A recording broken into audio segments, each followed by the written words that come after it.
Hey, salut à tous! Alors, vous aimez les actions et le brouillard? Pas de problème! Aujourd'hui on regarde Les Aventuriers du Rail, Royaume-Uni et Pennsylvanie.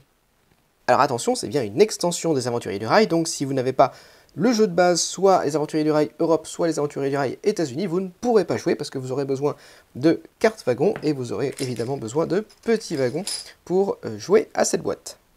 Et on commence tout de suite avec la carte Royaume-Uni, qui est une carte pour 2 à 4 joueurs, dans laquelle vous allez avoir besoin au début de la partie de 35 wagons. Au niveau des cartes destination, pour la mise en place, vous allez en piocher 5, vous devez en garder au moins 3. Et durant la partie, quand vous faites l'action de piocher des cartes destination, vous devrez en piocher 3 et en garder au moins une. Ensuite, toujours sur la mise en place, on a les cartes technologie, qui sont une nouveauté de cette version Royaume-Uni. Alors ces cartes technologie, on les met à disposition sur le bord du plateau, j'y reviendrai après quand j'expliquerai cette action. Et également, petite subtilité de cette carte Royaume-Uni, c'est pas le cas pour l'autre côté, la carte Pennsylvanie, ça c'est vraiment uniquement pour la carte Royaume-Uni. On a un paquet de cartes wagons spécifiques à cette carte, dans laquelle on a dans ce paquet, on a une surreprésentation des locomotives. Il y en a 6 de plus que dans les paquets classiques des aventuriers du rail. Et le petit twist supplémentaire, c'est qu'au début de la partie, vous piochez vos 4 cartes pour constituer votre main de départ, et en plus de ça, chaque joueur reçoit aussi une locomotive avec laquelle il commence la partie. Et une fois qu'on a fait ça, on est prêt à démarrer. Alors l'idée générale de cette carte, c'est qu'au début de la partie, vous n'avez le droit de construire que des routes qui font 1 ou 2 espaces, et à condition qu'elles se situent en Angleterre, donc c'est-à-dire sur cette partie-là du plateau. Vous n'avez pas le droit de construire des routes de 3, 4, 5, 6 espaces, et vous n'avez pas le droit non plus de construire des routes qui arrivent ou qui partent du Pays de Galles, de l'Irlande, de l'Écosse ou même de la France, et vous n'avez pas le droit non plus de construire des ferries ni des routes qui font 3, 4, 5 ou 6 espaces. Donc vous êtes extrêmement limité, et pour essayer de vous développer davantage, vous allez devoir acheter des technologies. Ces technologies, on les a disposées sur le bord du plateau au début de la partie, et chaque joueur, au début de chacun de ses tours de jeu, avant de faire son action, a la possibilité d'acheter des technologies. Alors comment on achète des technologies? Eh bien, il faut payer avec des locomotives. C'est pour ça qu'on a davantage de locomotives dans le jeu, et c'est aussi pour ça qu'on commence avec une locomotive au début de la partie. Alors si on regarde un petit peu ces cartes, on voit ici qu'il y a un petit symbole, et ça indique le nombre de locomotives que je dois payer. Donc par exemple, pour cette technologie, je dois payer une locomotive, alors que par exemple, pour celle-là, je devrais payer 2 locomotives. Et puis pour d'autres, je vais en payer 4, etc. Bon, ça dépend un petit peu des technologies. Donc vous pouvez faire ça au début de votre tour de jeu, et ces technologies vont vous donner différents avantages. En tout cas, ça va vous permettre de ne plus construire uniquement des routes en Angleterre et de 1 ou 2 espaces. Donc là, on a d'abord les 3 premières technologies. Alors il y en a 4, il y en a à chaque fois, il y en a une pour chaque joueur. Alors pas pour toutes, mais en tout cas pour celle de base, c'est le cas. Par exemple, cette technologie vous permet d'aller construire des routes en Écosse. Une fois que vous l'avez, c'est bon, vous pouvez construire en Écosse. Même chose pour Irlande et France, et pour le Pays de Galles. Ensuite, on a les technologies qui nous permettent de construire des routes un petit peu plus grandes. Donc là, cette technologie nous permet de construire des routes à 3. La technologie suivante, des routes de 4, 5 et 6 espaces. Alors attention, si j'ai la technologie qui me permet de construire 4, 5 et 6 espaces, ça ne me donne pas le droit quand même de construire des routes à 3. Donc si je veux construire des routes à 3, il faudra quand même que je récupère cette technologie. Ensuite, on a les propellers qui nous permettent de construire des ferries, puisque tant que je ne les ai pas, je n'ai pas le droit de faire des ferries. Et après, on a des cartes qui vont nous rapporter des petits points de victoire. Donc par exemple, celle-là qui nous permet de faire 1 point de victoire supplémentaire à chaque fois qu'on construit une route. Celle-là qui nous permet de faire 2 points de victoire supplémentaires à chaque fois qu'on construit un ferry. Sachant qu'un ferry étant une route, si jamais j'ai les 2 technologies, à chaque fois que je construis un ferry, eh bien ça me fait 3 points supplémentaires par rapport à ce que la route devrait me rapporter. Vous avez aussi cette carte-là qui vous permet de marquer 2 points supplémentaires par carte destination que vous avez réalisée à la fin de la partie. Alors ensuite, je ne vous ai pas encore dit, mais les locomotives, si jamais vous n'en avez pas, vous pouvez toujours les remplacer par 4 cartes quelconques, donc 4 cartes quelles qu'elles soient, peu importe la couleur. Et la technologie suivante vous permet justement de payer uniquement 3 cartes quelconques au lieu de 4 cartes quelconques pour remplacer une locomotive si jamais vous en avez besoin. Alors ça paraît cher comme ça, mais on a tellement besoin de locomotives pour acheter les différentes technologies qui sont ici et pour construire les ferries que finalement ça peut être quand même rentabilisé en fonction des jeux. Et enfin, on a cette dernière technologie qui nous permet de construire sur une route qui a déjà été prise par quelqu'un. Alors ça ne retire pas les wagons de l'autre personne, et ça ne l'empêche pas de profiter de cette route, mais en tout cas, ça vous permet de placer vos wagons juste à côté de l'autre personne et éventuellement de vous faire un petit chemin qui vous permet de remplir vos destinations. Par contre, c'est extrêmement cher, ça coûte 4 locomotives, et une fois que vous l'avez utilisé, alors c'est pas une technologie que vous gardez avec vous, c'est une technologie que vous utilisez ensuite qui revient immédiatement dans la réserve. Donc on vient de voir toutes les technologies de base que vous allez utiliser pour toutes vos parties, mais en plus de ça, il y a 5 cartes technologiques que vous pouvez utiliser qui sont considérées comme un petit peu plus avancées, un petit peu plus difficiles à utiliser, donc vous n'êtes pas obligé de les mettre dans chacune de vos parties, vous pouvez les utiliser une fois que vous êtes bien à l'aise avec le jeu de base. Donc d'abord on a le thermocompresseur, alors cette carte c'est un peu comme la carte qui vous permettait le droit de passage, qui vous permettait de construire une route juste à côté d'une route qui était déjà prise, donc vous l'utilisiez, ensuite vous la remettiez dans la réserve. Celle-là c'est pareil, vous allez l'utiliser et la remettre dans la réserve, et elle vous permet de construire 2 routes durant votre tour de jeu. Alors évidemment, à chaque fois, il faut payer, il faut avoir les wagons, mais en tout cas, ça vous permet d'aller un petit peu plus vite. Ensuite, on a la carte des contrats risqués. Cette carte vous permet, si jamais, alors c'est pour la fin du jeu, si jamais vous avez le plus grand nombre de cartes destination validées, eh bien vous gagnez 20 points de victoire, sinon vous perdez 20 points de victoire. Et celle-là, c'est un petit peu la même idée. Si jamais vous avez la route la plus longue à la fin de la partie, ça vous fait 15 points de victoire. Sinon, ça vous fait perdre 15 points de victoire. Alors attention, ces 2 cartes-là sont disponibles jusqu'à ce qu'on remélange la pioche wagon. À partir du moment où on remélange la pioche wagon, si personne ne les a récupérées, eh bien elles sont retirées et remises dans la boîte. On ne pourra plus les acheter durant cette partie. Ensuite, on a 2 dernières cartes. La carte ici, Water Tenders, qui vous permet, si vous piochez à l'aveugle, de piocher 3 cartes au lieu de 2. Donc ça c'est plutôt sympa, il y en a 2 disponibles, donc il faut vite aller la chercher. Et enfin, on a cette dernière carte, le pouvoir du diesel, qui vous permet d'acheter toutes les routes avec une carte de moins que d'ordinaire. Donc ça c'est assez puissant. Alors attention, si vous construisez un ferry, vous êtes quand même obligé de payer les locomotives pour le ferry, vous ne pouvez pas réduire le nombre de locomotives nécessaires pour l'acheter. Petit exemple de ce que ça donne en situation, imaginons que je veuille relier cette route, ces 2 villes ici avec cette route, donc déjà il va me falloir évidemment la concession pour le Pays de Galles, hop, donc qui est celle-là, puisque ça commence au Pays de Galles. Il me faudra aussi la concession pour l'Irlande, hop, ça me fait une deuxième technologie dont j'aurai besoin. Comme c'est une route qui fait plus de 3 espaces, eh bien il me faudra aussi la technologie qui me permet de construire des routes de plus de 3 espaces. Il se trouve que c'est aussi un ferry, donc j'aurai aussi besoin de la technologie qui me permet de construire des ferries, hop, et si jamais j'ai réussi à avoir toutes ces technologies, j'aurai le droit de construire cette petite route qui vient ici. Voilà, donc c'est beaucoup de travail pour pas grand chose, mais en même temps, si vous arrivez à bien faire comboter vos technologies, que finalement vous rentabilisez celles que vous achetez, eh bien c'est le plus important. Et par exemple ici, si j'avais acheté encore cette technologie qui me permet de faire 2 points de plus pour chaque ferry que je construis, eh bien au lieu de me faire ici 4 points, eh bien ça me ferait 6 points de victoire en construisant cette route. Il reste encore des toutes petites particularités sur cette carte dont je n'ai pas parlé. La première, c'est la pioche. Normalement, dans les Aventuriers du Rail, lorsque vous avez 3 locomotives dans la pioche, vous défaussez toute la pioche et vous remplacez avec 5 nouvelles cartes. Dans cette version du jeu, peu importe le nombre de locomotives qu'il y a dans la pioche, elles peuvent tout à fait y rester, et vous ne les défaussez pas. Vous avez aussi les ferries, donc je viens d'en parler, les ferries qui sont des routes grises assez classiques, c'est juste qu'il faudra avoir un certain nombre de locomotives, c'est le symbole ici, pour pouvoir en prendre possession. Par exemple, sur ce ferry-là, il me faudra 2 locomotives pour pouvoir prendre possession de ce ferry. Voilà, rien d'extraordinaire. Et enfin, vous avez une dernière route, qui est celle-ci, qui est très longue et qui va vous faire 40 points si jamais vous arrivez à la compléter, ce qui est assez énorme, c'est de Southampton à New York.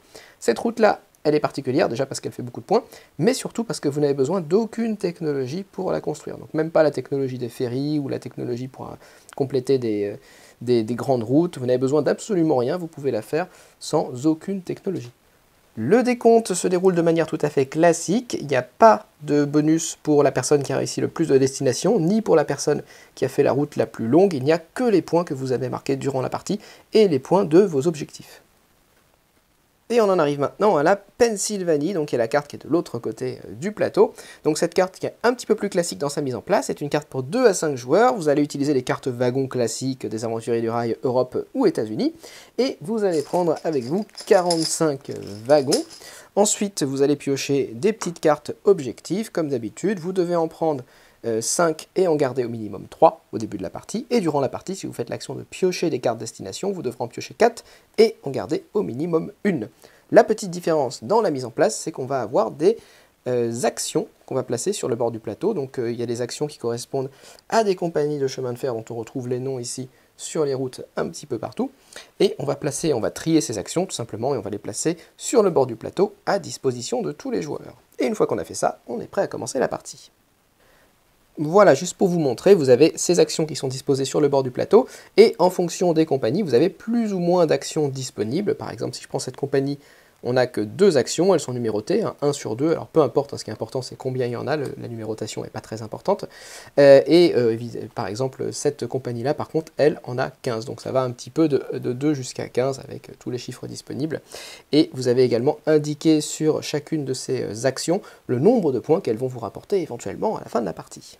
Alors, comment on récupère ces différentes actions? Il n'y a rien de plus simple. À partir du moment où vous prenez possession d'une route, par exemple, si je viens placer mes petits wagons ici entre Pittsburgh et Johnstown, eh bien, une fois que j'ai fait ça, je vais pouvoir récupérer une des actions d'une des compagnies dont le logo figure sur cette route. Donc là, j'ai BEO et Pennsylvania Railroad.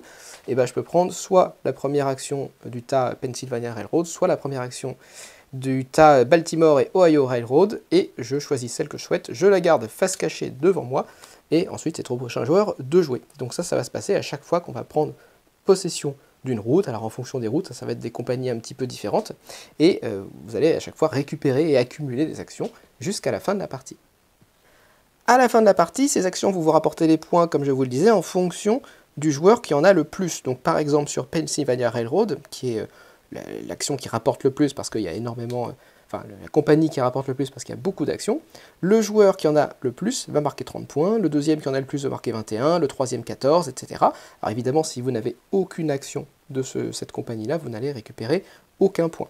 Petite subtilité, alors je vous ai dit que les numéros là sont pas très importants, ils sont quand même un petit peu importants parce que si jamais il y a une égalité, par exemple 2 joueurs ont chacun 2 actions de cette compagnie, et bien c'est le joueur qui sera allé récupérer une carte en premier, donc il y aura le plus petit numéro ici, qui sera considéré comme l'actionnaire majoritaire et qui donc aura la première place et marquera le plus de points. Donc ça, ce nombre de points, il va changer un petit peu selon les compagnies. Par exemple, Baltimore, là on peut marquer que 20 points, etc. Et en fonction des compagnies, alors la plus petite, il n'y a que 2 cartes, mais si vous récupérez une de ces cartes et que personne ne récupère la deuxième, et bien ça vous fait un petit différentiel déjà de 7 points assurés, donc c'est pas non plus dégueulasse.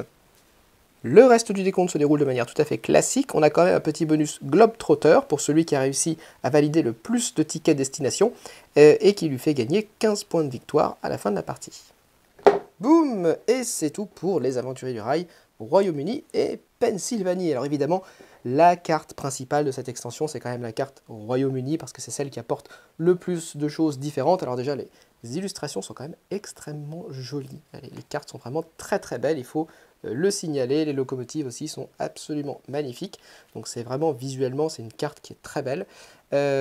On a tout un paquet de cartes avec des nouvelles locomotives. On a toutes les cartes technologie, comme vous les avez vues. C'est vraiment une idée qui est très intéressante, qui donne une nouvelle saveur au jeu. Alors moi je suis toujours un petit peu frustré quand on a moins de wagons. Donc là on commence avec que 35 wagons, donc c'est toujours... on va faire moins d'objectifs et moins de routes. Mais en même temps on aurait eu davantage de wagons, ça aurait peut-être fait traîner la partie un petit peu plus. Parce qu'il faut vraiment prendre en considération qu'en fait vous allez quand même passer pas mal de tours, parfois à accumuler un petit peu de cartes pour réussir à récupérer les technologies qui vont vous permettre de remplir les objectifs. Et vraiment, le défi ici, ça va être de ne pas acheter des technologies en trop, parce que payer une locomotive, c'est extrêmement cher quand vous êtes déjà en manque de cartes pour réaliser ce que vous avez besoin de faire. Et vraiment, 35 wagons, la carte est pas si petite. 35 wagons, c'est vraiment pas beaucoup quand vous voulez ne serait-ce que traverser le plateau de haut en bas. C'est déjà pas mal la galère, hein. Et en fait, on se rend compte qu'il faut vraiment... vous êtes toujours un petit peu partagé entre l'idée d'acheter des technologies pour faire des routes qui font davantage de points, ou alors aller un petit peu plus vite et prendre vos adversaires de vitesse, parce qu'au bout d'un moment, si vous continuez à accumuler juste pour faire un ferry à 4 ici, et que ça va vous demander 3 ou 4 locomotives juste pour faire ça, et puis racheter une concession, enfin... Vous avez toujours des arbitrages à faire qui sont assez douloureux, en fait, sur cette carte-là. Et c'est vraiment ce qui la rend assez intéressante, avec des occasions de marquer des points supplémentaires, etc. Donc la carte est quand même assez chouette, elle est bien trouvée, elle est intéressante à jouer, elle n'est pas facile du tout. c'est assez punitif si vous vous trompez, parce que vous allez perdre beaucoup de tours et prendre du retard si vous ne choisissez pas les bonnes technologies. Mais c'est une carte qui est vraiment intéressante, et vraiment faite pour des joueurs davantage que, enfin des joueurs un petit peu plus aguerris davantage que les autres cartes des Aventuriers du Rail. Cette carte de Pennsylvanie, au contraire, elle est beaucoup plus simple. Ça ne veut pas dire qu'elle est moins intéressante. Moi j'ai beaucoup aimé mes petites parties de Pennsylvanie parce que ça introduit cet aspect de majorité sur les actions. Et en fait, juste cette petite mécanique qui paraît rien du tout, en fait, on se dit mais c'est tout bête, en fait, ça aurait presque dû être dans le jeu depuis le départ, tellement c'est évident que on peut récupérer les actions avec les compagnies de chemin de fer, ça a l'air évident et en fait ça l'était pas. Et ça marche extrêmement bien, ça rajoute presque rien durant la partie, c'est vraiment une micro-règle où on a juste à se rappeler que quand on prend possession d'une route, bah, ça nous donne une action de la route. Et en fait, ça a un impact énorme sur le décompte des points en fin de partie. Et ça, il faut vraiment y faire attention et ça va, au-delà des objectifs, ça va quand même pas mal orienter ce que vous allez faire durant la partie. Donc ça, c'est quand même assez intéressant sur cette carte-là. Moi, j'ai beaucoup aimé la carte Pennsylvanie. Et en plus, vous avez 45 wagons, donc ça veut dire que vous pouvez faire de très longues destinations.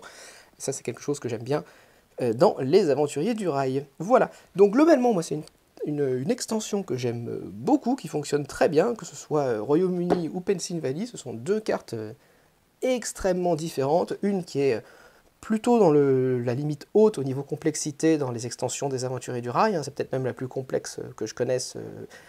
Là, de tête, il me semble que c'est la plus complexe. Pennsylvanie qui est peut-être une des plus simples, mais ça ne veut pas dire qu'elle est moins intéressante pour autant. Les deux fonctionnent vraiment tout aussi bien l'une et l'autre.